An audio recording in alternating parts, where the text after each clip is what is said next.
भिंड में एक बार फिर से बरसता शर्मसार हुई। खुले आसमान के नीचे किया गया बुजुर्ग का अंतिम संस्कार। ग्रामीणों ने 7 घंटे तक बारिश के रुकने का इंतजार किया। बारिश नहीं रुकी तो टीन शेड लगाकर अंतिम संस्कार किया गया है। गांव में मुक्तिधाम के लिए शासकीय भूमि है आवंटित।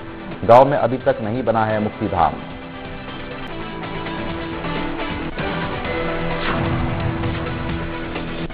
बता दें आपको इस वक्त की बड़ी जानकारी। भिंड में एक बार फिर मानवता शर्मसार हुई है, जहां पर खुले आसमान के नीचे ही अंतिम संस्कार करने की नौबत आई। तस्वीरें आप देखें, 7 घंटे तक बारिश के रुकने का इंतजार किया गया, लेकिन जब बारिश नहीं रुकी तो टीन शेड लगा के अंतिम संस्कार किया गया है। गांव में अभी तक मुक्तिधाम नहीं बना है, जिसके चलते ग्रामीणों को लगातार परेशानी होती है।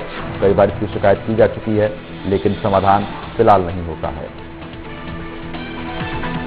राहुल चौहान हमारे साथ जुड़ चुके हैं। राहुल, जिस तरीके से अब स्थिति इतनी बुरी हो चुकी है कि अंतिम संस्कार करने के लिए भी मुक्तिधाम नहीं बन पा रहा है, क्या कुछ कारण है?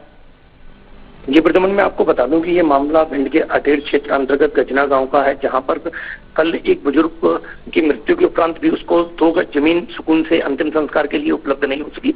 वहीं मैं आपको बता दूं कि शासकीय भूमि आवंटित तो हुई है मुक्तिधाम के लिए, लेकिन अभी लंबे समय से वहां पर मुक्तिधाम उस गाँव में नहीं बन पाया है, जिसके कारण जब जब बरसात का सीजन आता है या जब जब बारिश बरसता है, उस समय जिस भी व्यक्ति की मृत्यु होती है उसके अंतिम संस्कार के लिए ग्रामीणों को लगातार जद्दोजहद करनी पड़ती है। इसी प्रकार का मामला कल शाम को देखने को मिला, जहां पर लगातार बारिश हो रही थी।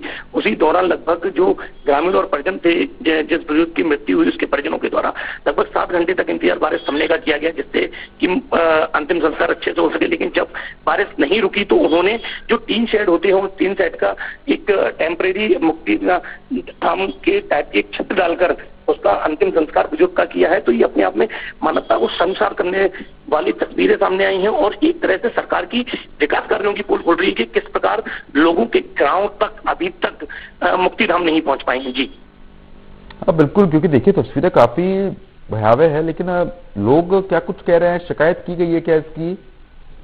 आपको बता दूं कि ग्रामीणों का लगातार कहना है कि जो भूमि आवंटित हुई है वहां पर, जो शासकीय भूमि है, वहां पर गांव के कुछ दबंग लोगों का कब्जा है। इस कारण वहां पर जो अंतिम संस्कार होता है वो नहीं हो पाता है। हालांकि ये आरोपों के बाद में अभी इसकी पुष्टि नहीं हो पाई है।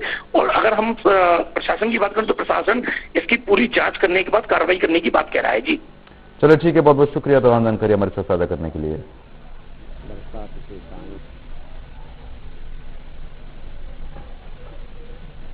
सुना था।